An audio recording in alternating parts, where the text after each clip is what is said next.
Quel est donc ce travail que le psychanalyste désire soutenir? C'est l'accession à la vérité dynamique actuelle de celui ou de celle qui est là, présent, en face de lui. Son moyen pour y arriver est cette présence du psychanalyste qui réactualise les pulsions inconscientes refoulées du psychanalysé qui l'écoute. Dans la rencontre psychanalytique, quand il s'agit de psychanalyse des adultes, névrosés ou non, l'attention du psychanalyste est portée surtout, quoique peut-être pas exclusivement, sur la vérité cachée que transmet le fil des associations du langage parlé. Le psychanalyste prête son oreille au discours de l'analysé, il n'évite pas d'entendre les récits les plus construits, mais il est spécialement à l'écoute du sens inconscient, fondement véridique de ce sujet dont est porteur le discours conscient du patient, qui témoigne plus souvent du personnage social de tout un chacun que de son authenticité irréductible de sujet de son identité à travers son histoire. Les fantasmes concomitants, tus par l'analysé, transparaissent dans les silences, dans les sautes de thème, dans les lapsus, bref, dans les failles du discours conscient. Ce sont ces fantasmes qui décèlent la dynamique actuelle inconsciente du désir. Lorsqu'il s'agit de tout petits enfants, qui ne sauraient encore être séparés corporellement de l'adulte tutélaire sans périr, le psychanalyste, en phase de réaction fonctionnelle, somatique, écoute la mère, le bébé étant de préférence présent aux entretiens. Il tente de comprendre les réactions entraînées au foyer dans la fratrie par la naissance de l'enfant, les fantasmes inconscients dans l'éprouvé de la mère par rapport à son monde émotionnel, consécutif à la conception, à la grossesse et à l'existence de cet enfant.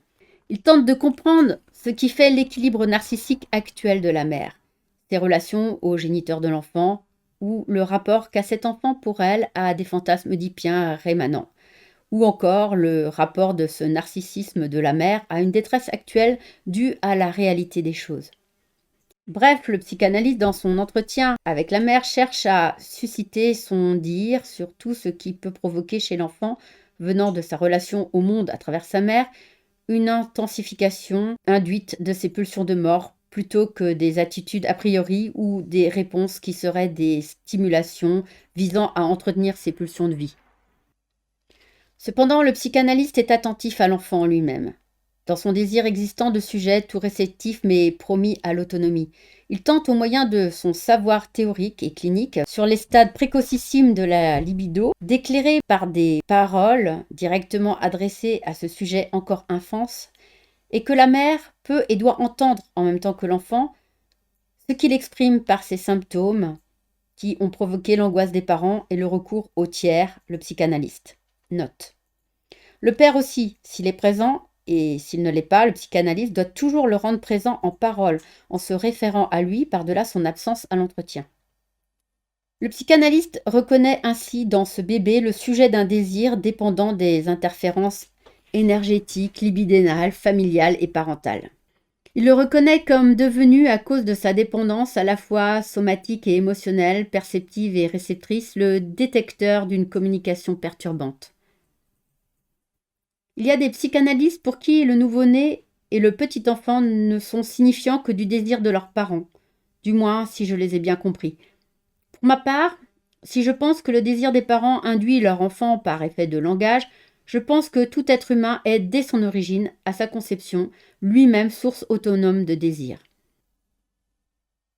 Je pense que son apparition vivante au monde, à la naissance, est symbolique, en elle-même, du désir autonome de s'assumer, en tant que sujet tiers de la scène primitive, et sujet unique de l'accomplissement du désir génital conjugué des parents, dont il est le seul signifiant.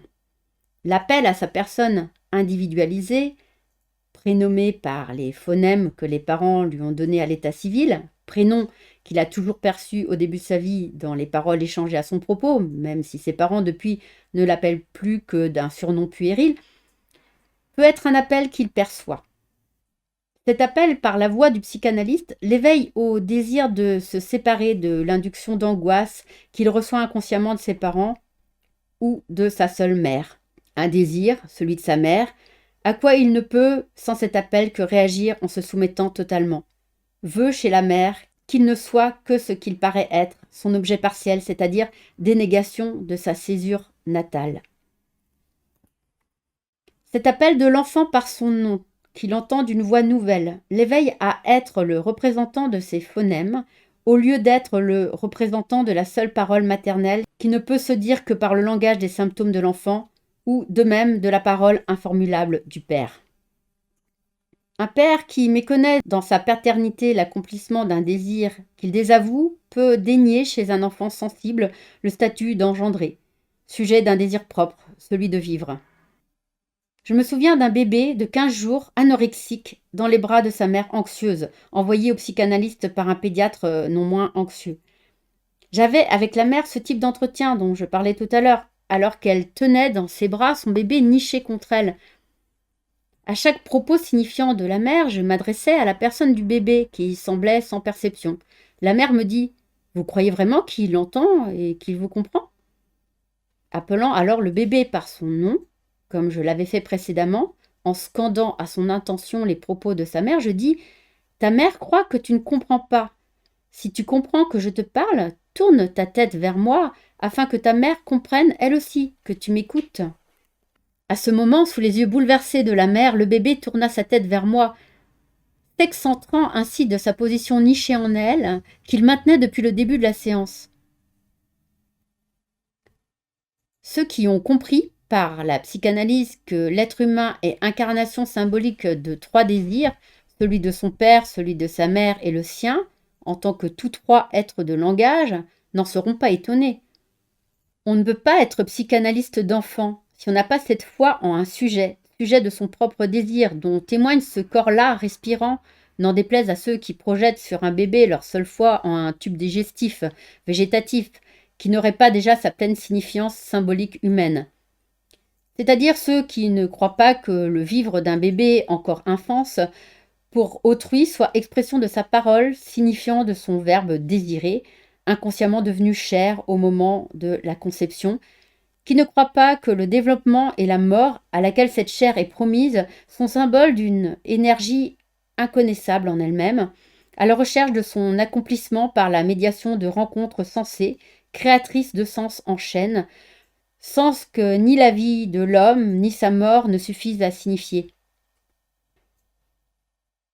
Cette énergie qui nous source et nous enveloppe, l'intelligence de notre chair, celle de nos comportements, de nos gestes et de nos mots, ne sont de ce sens que l'épaississement perceptible, substantiel ou subtil, épaississement du verbe être que nous manifestons, mais qui ne nous appartient pas.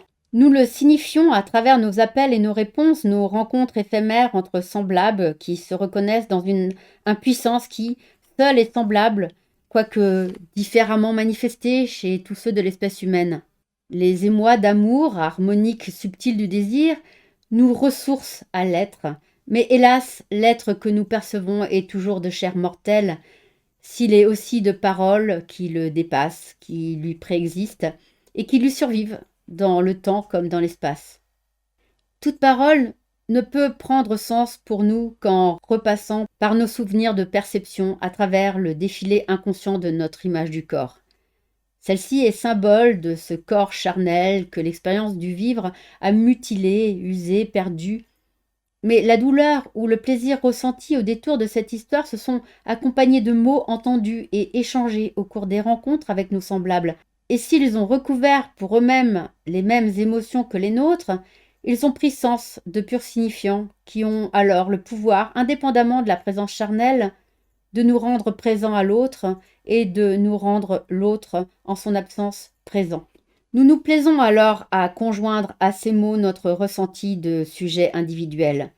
Leur sens évoque l'image inconsciente liée au ressenti disparu. Ces mots sont support du narcissisme. L'être humain, ainsi structuré au fil de ses affects au contact d'autrui, grâce au langage, humanise ses pulsions devenues exprimables selon le code des affects tissés au langage. C'est par ces paroles signifiantes d'un psychisme humain accordé à l'autre que nous supportons la solitude de la peine et de la joie, l'épreuve de la séparation des autres dans l'espace et dans le temps, la séparation de la mort.